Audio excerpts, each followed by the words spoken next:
il y a une organisation dans ce milieu où les licences sont attribuées à des transporteurs des hydrocarbures.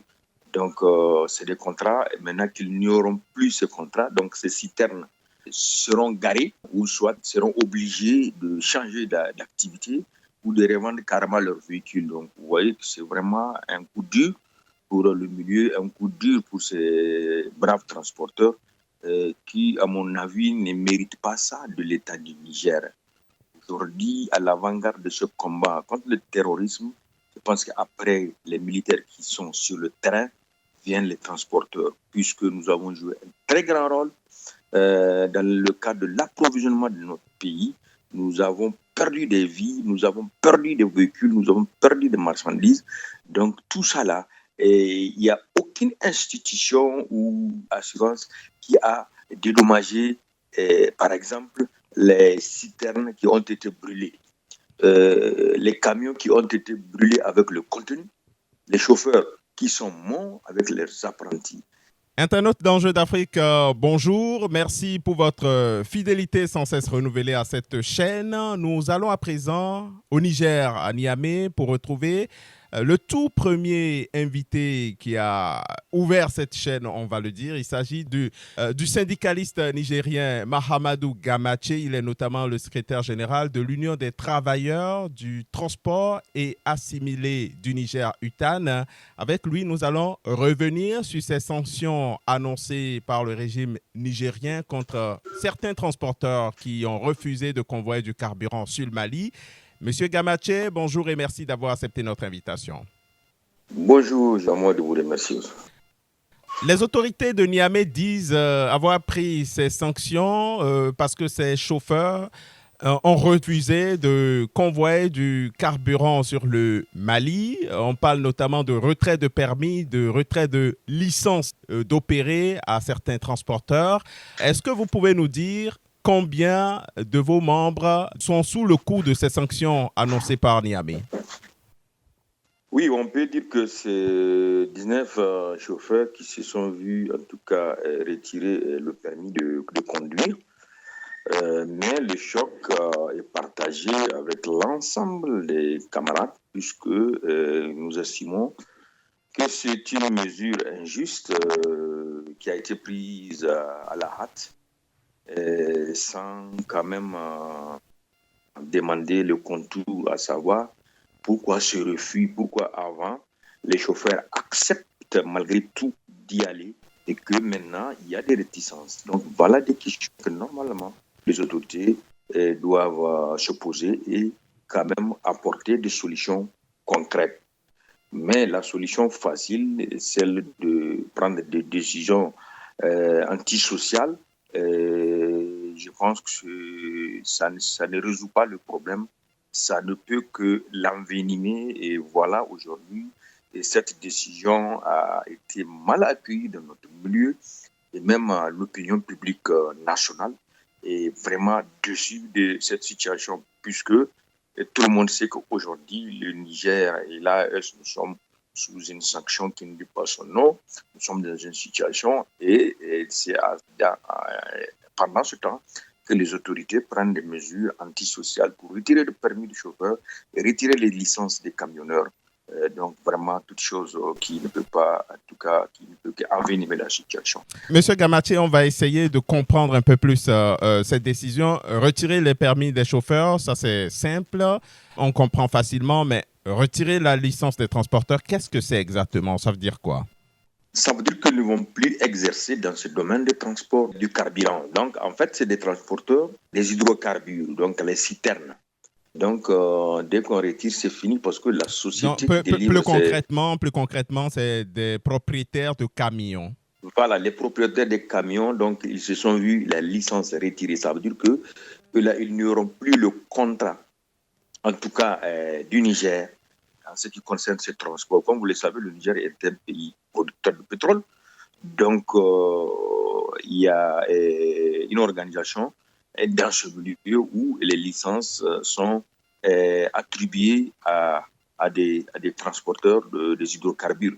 Donc, c'est des contrats. Et maintenant qu'ils n'y auront plus ces contrats, donc ces citernes seront garées ou soit seront obligés de changer d'activité ou de revendre carrément leurs véhicules. Donc, vous voyez que c'est vraiment un coup dur pour le milieu, un coup dur pour ces braves transporteurs qui, à mon avis, ne méritent pas ça de l'État du Niger. Aujourd'hui, à l'avant-garde de ce combat contre le terrorisme, je pense qu'après les militaires qui sont sur le terrain, viennent les transporteurs, puisque nous avons joué un très grand rôle dans le cadre de l'approvisionnement de notre pays. Nous avons perdu des vies, nous avons perdu des véhicules, nous avons perdu des marchandises. Donc tout ça là, il n'y a aucune institution ou assurance qui a dédommagé, par exemple, les citernes qui ont été brûlées, les camions qui ont été brûlés avec le contenu, les chauffeurs qui sont morts avec leurs apprentis. Et donc, quand même, je pense que normalement, on devrait quand même ouvrir un dialogue entre le gouvernement, les transporteurs, pour solutionner ce problème. Puisque je pense que c'est un petit problème. C'est juste peut-être que les gens ont peur qu'ils perdent leur camion en cours de route face aux terroristes, par exemple. Et aussi les chauffeurs qui ont peur de mourir parce que la vie aujourd'hui, on n'a pas de vie. Tu peux perdre ton camion, tu peux en avoir encore, mais quand tu perds ta vie, c'est fini. C'est toute ta famille qui est là et aussi c'est une perte énorme pour le pays. Donc, il y a des chauffeurs qui ont eu des camions à disposition, mais qui ont refusé de les conduire jusqu'au Mali. Et dans l'autre cas, ce sont des transporteurs qui ont refusé de laisser leurs camions prendre la route, si je comprends bien. Oui, effectivement, c'est parce que les transporteurs, qu'on appelle le patronat, et ils ont des camions. Par exemple, tu as 10 camions citernes, tu ne peux pas les conduire. Tu es obligé d'engager des chauffeurs. Donc, ces deux cas, il y a le transporteur lui-même qui fait cette activité de transport des hydrocarbures, qui a ses propres camions citernes, qui engagent. Donc, c'est des entreprises, en fait, qui engagent des chauffeurs.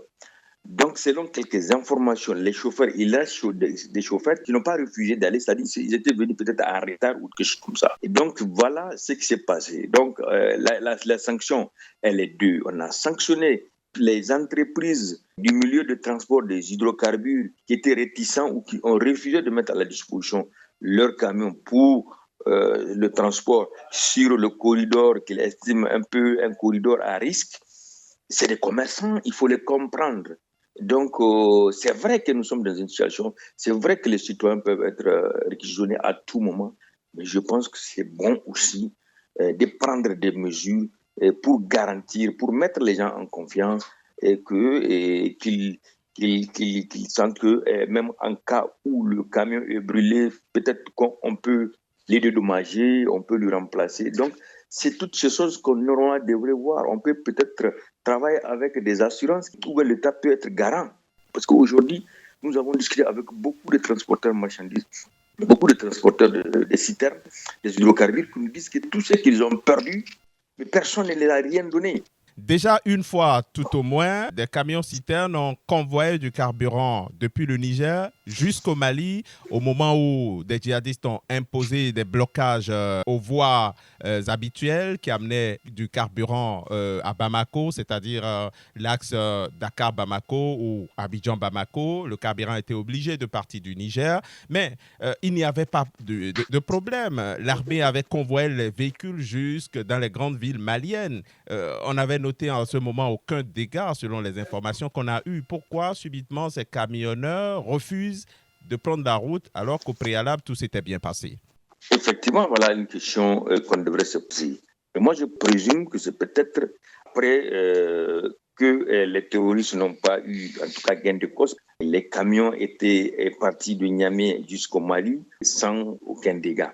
Mais après ça, les terroristes ont changé de stratégie. Ils ont fait des communications, ils ont envoyé des vidéos pour appeler les gens, tout ça là. Donc, moi, je pense que c'est ça qui a un peu concouru à l'hésitation des transporteurs et même des chauffeurs. Et c'est légitime. Moi, je pense que normalement, on doit échanger avec les structures organisées du milieu du transport pour mettre les chauffeurs et les transporteurs en confiance, puisque La première vague est partie sans aucun problème. Vous les avez vus à la télé, dans les réseaux sociaux. C'est nos camarades, ils nous ont dit qu'il n'y a aucun souci. Et d'ailleurs, même sur l'axe Niger-Mali, plus ou moins aujourd'hui, la situation est en train de se normaliser. Donc, c'est mettre juste les gens en confiance et que voilà. D'un ou l'autre, nous demandons à l'État vraiment de revoir cette décision et quand même de venir sur la table de négociation avec les transporteurs. Ou soit, si les chauffeurs ont peur d'y aller, on peut les remplacer par des chauffeurs militaires. Nous sommes dans un régime militaire, tout est possible. Les camionneurs, c'est de leur dire, OK, nous, on va réquisitionner vos camions, on va les faire conduire par les militaires, et s'il y a des dégâts, on va vous dédommager. Moi, je pense que la solution, c'est ça, que de prendre des décisions comme ça à la hâte, qui va quand même encore impacter sur l'économie, parce qu'aujourd'hui, une entreprise qui a peut-être 10 terres, qu'on ferme, mais c'est fini, la débandade. Monsieur Gamache, comment vous, au niveau de votre syndicat, par exemple l'Union des travailleurs du transport et assimilés du Niger, vous gérez la situation? Est-ce que vous maintenez le bras de fer avec les autorités ou bien vous ouvrez des couloirs de négociation? Non, il n'y a aucun bras de fer. Nous, ce que nous demandons, c'est que vraiment, on va ouvrir les négociations, on demande au gouvernement de ouvrir les négociations.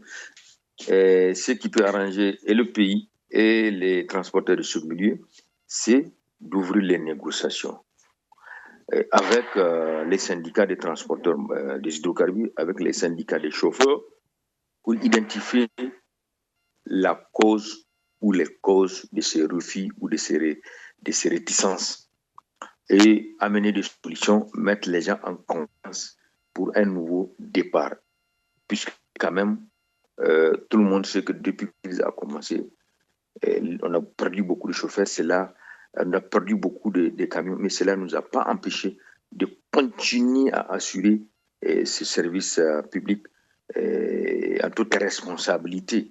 Donc, ce n'est pas peut-être un petit problème qu'on peut gérer sereinement, qui va en tout cas mettre tout en cause et qui va peut-être ouvrir un bras de fer entre le gouvernement et le secteur de transport, toutes choses qui n'arrangent pas le pays dans le contexte actuel où nous sommes. Nous avons besoin de la sérénité, nous avons besoin de la confiance, nous avons besoin de la solidarité entre les fils du Niger pour quand même relever les défis que les autorités quand même ont mis en avant. Si on laisse un peu de côté l'axe Niamey-Bamako pour le transport du carburant, il y a l'axe le plus utilisé actuellement, Ouagadougou-Niamey, pour transporter les denrées de première nécessité, les amener dans la capitale nigérienne. Dans le passé, vous dénonciez aussi des attaques contre les camions, que des véhicules étaient brûlés, des chauffeurs tués. Est-ce que là, la situation s'est arrangée? Oui, la situation s'est nettement améliorée depuis l'attaque, je pense, du 19 juillet, où nous avons quand même dénoncé. Depuis lors, quand même, les camarades qui étaient sur le terrain nous ont dit que des dispositions ont été prises, la sécurité a été renforcée. Et depuis lors, en tout cas, on a eu une attaque, en tout cas, ou des attaques sur cet acte. Tout a été quand même pris en charge du côté du Burkina et comme du côté du Niger. En tout cas, la situation sécuritaire sur ce corridor, les convois qui ravitaillent nos pays ne rencontrent aucune difficulté. La situation a été maîtrisée puisqu'il y a eu un nombre important des FDS qui ont été déployés et que vraiment tout va bien maintenant, Inch'Allah. Les FDS, c'est les forces de défense et de sécurité. Donc, à bien vous comprendre, les autorités militaires font le travail pour vous rassurer, mais apparemment, de votre côté, vous ne leur faites toujours pas confiance. Est-ce que, comme je le disais, le problème n'est pas à votre niveau? Non, effectivement, c'est-à-dire le problème est au niveau des déclarations des terroristes qui menacent, qui disent que dorénavant, quand ils vont prendre un camion, ils vont exécuter les chauffeurs. Sinon, il y a plusieurs attaques où les chauffeurs ont été quand même sortis des camions et brûlés. Et après ça, ils ont fait des vidéos de propagande. Donc, vous savez comment l'être humain est. C'est la peur c'est la panique en tout cas chez quelques chauffeurs. Moi, je suis sûr que si les chauffeurs, les 19 chauffeurs là, avaient refusé, s'ils avaient refusé et que le gouvernement fait appel à d'autres, mais ils seront remplacés. Parce qu'aujourd'hui, il y a des chauffeurs civils volontaires qui sont prêts à braver cette menace pour aller ravitailler quand même le Mali. Si aujourd'hui le gouvernement fait un communiqué pour dire qu'il a besoin de chauffeurs qui vont assurer ce transport, je vous jure qu'il y en a des milliers qui vont manifester, qui vont venir accepter d'aller. Donc les 19 ont pris peur, c'est naturel, c'est des hommes, ils ont peur de mourir. Il n'y a aucun problème, on les laisse, on cherche d'autres. C'est tout, moi, c'est ce que je vois. C'est ça. En tout cas, merci à vous, Mahamadou Gamache, secrétaire général de l'Union des travailleurs du transport et assimilés du Niger, une des centrales syndicales qui opère dans le secteur du transport nigérien. Merci à vous, Monsieur Gamache, d'être passé une nouvelle fois sur Enjeu d'Afrique, répondre à nos questions. Merci, M. Rudolph Aoust. Merci également à vous, chers internautes d'Enjeux d'Afrique. Voilà, expliquer de façon plus terre à terre et plus claire la situation liée à ces sanctions au Niger. Merci de nous avoir suivis. Dites-nous en commentaire ce que vous en pensez. Et on se retrouve très bientôt pour d'autres entretiens sur les principaux enjeux de notre continent et principalement de la zone ouest africaine. Merci et à très bientôt.